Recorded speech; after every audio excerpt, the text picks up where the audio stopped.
નમસ્કાર, સ્વાગત છે આપનું કેટીવી ન્યૂઝ ગુજરાતીમાં. હું છું આપની સાથે નિરાલી.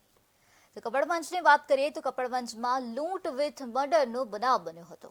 ખેડા જિલ્લા પોલીસે આરોપીને ઝડપી પાડ્યા છે. આ બનાવ અંગે પોલીસને જાણ કરવામાં આવી ત્યારે પોલીસ દ્વારા તપાસનો ધમધમાટ શરૂ કરવામાં આવ્યો હતો અને ગણતરીના કલાકોમાં જ આરોપીઓને ઝડપી પાડવામાં આવ્યા છે. યુપીના 4 લૂંટારુઓની ધરપકડ કરવામાં આવી છે. અમદાવાદ બાવડા હાઈવે ઉપરથી આરોપીઓ પકડાઈ ગયા છે.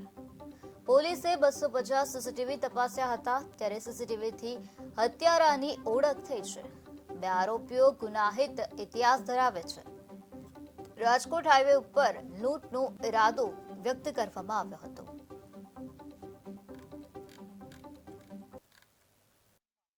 તારીખે લૂંટ વિથ મર્ડરનો ગુનો દાખલ થયેલો, જેની હકીકત એવી હતી, હરિયાણા પાસિંગનું એક કન્ટેનર જેની અંદર ઉષા કંપનીના જે ઇલેક્ટ્રિકલ સાધનો આવે એ બધા બોક્સ ભરી અને એ કન્ટેનર જતું હતું.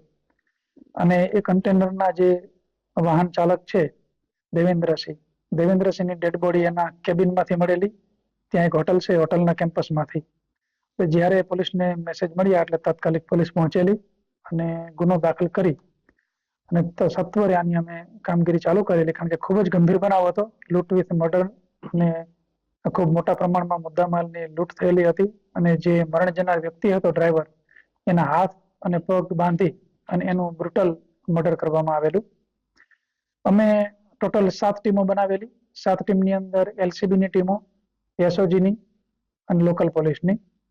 ખાસ ટેકનિકલ ઇન્ટેલિજન્સ, એફએસએલની મદદ, ડોગ સ્કોડ, બધું જ સંયુક્ત રીતે પ્રયત્નો કરી ખાસ અમને જે સીસીટીવીના આધારે અમુક ઇનપુટ મળ્યા અને અલગ અલગ ટીમોએ ખેડા જિલ્લાના, આણંદના, મહીસાગરના, ઇવન રાજસ્થાનના અને અમદાવાદ બાજુના આશરે 250 જેટલા સીસીટીવી કેમેરા અલગ અલગ સમયના ચેક કરવામાં આવેલા, જેની અંદર આ શંકાસ્પદ વાહન અમને જણાઈ આવેલ અને જે આઈશર જે છે 4 આરોપીઓ સાથે વાહન પણ કબજે કરવામાં આવ્યું છે.